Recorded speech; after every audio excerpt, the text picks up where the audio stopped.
Hey, Awful Adam here. Have you seen the recent TV commercials for prescription dry scalp medication? These pharmaceutical companies treat a dry scalp like it's a tragic terminal diagnosis. The ad always starts in depressing black and white, showing a woman staring out a rainy window. A deeply somber voiceover asks, "Are you living in absolute fear of the flake?" Then she takes a prescription pill because apparently we treat dandruff now with internal medicine. Suddenly, everything shifts into a vibrant, blinding technicolor. She is frolicking through a meadow of sunflowers, aggressively tossing her gorgeous, bouncy hair.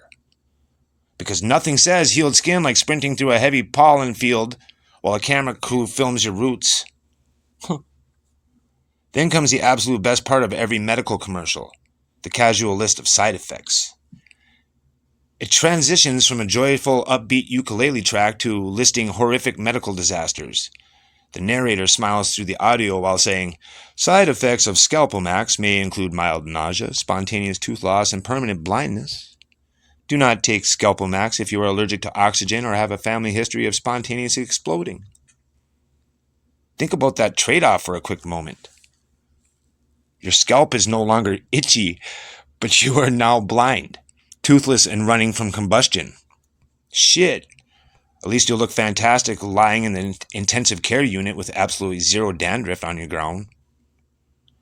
You'll be telling the staff, "Nurse, I can't see my family, but look at this volume." This corporate obsession with hydrating dead hair cell raises a massive, obvious question. What happens when these multi-billion-dollar pharmaceutical companies target other, more sensitive areas? What would they do if they manufactured a medication for dry pubic hair? You know exactly how that marketing campaign would play out because corporate greed has a template. They would invent a terrifying new medical condition to make everyone deeply insecure about their bodies. They would give it a clinical name like pubic parchment syndrome or the Mojave Muff. The commercials would feature an attractive couple sitting in a separate woods-fired outdoor bathtub. The narrator would whisper, "Is your intimacy suffering from a severe lack of downstairs structural moisture?" Then they would introduce a premium prescription-only topical ointment called Vagi Fluff Xr. The packaging would be sleek, pastel pink, and cost about $400 a bottle, after insurance. And the warnings for Vagi Fluff Xr would be completely unhinged. Apply carefully to avoid accidentally growing a thick, luxurious 1970s disco bush overnight.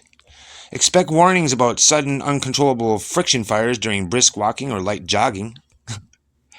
Consult doctors immediately if neither regions begin smelling strongly of industrial fabric softener. The ad would conclude with the ultimate disclaimer: "May cause your underwear to static cling directly to your soul." Humanity survived for thousands of years without medicating our hair moisture levels. Next time your head or your shorts feel a little dry, save yourself $400, buy a $5 jar of the grocery store coconut oil, and avoid the spontaneous combustion. Thanks, everyone. Stay awful.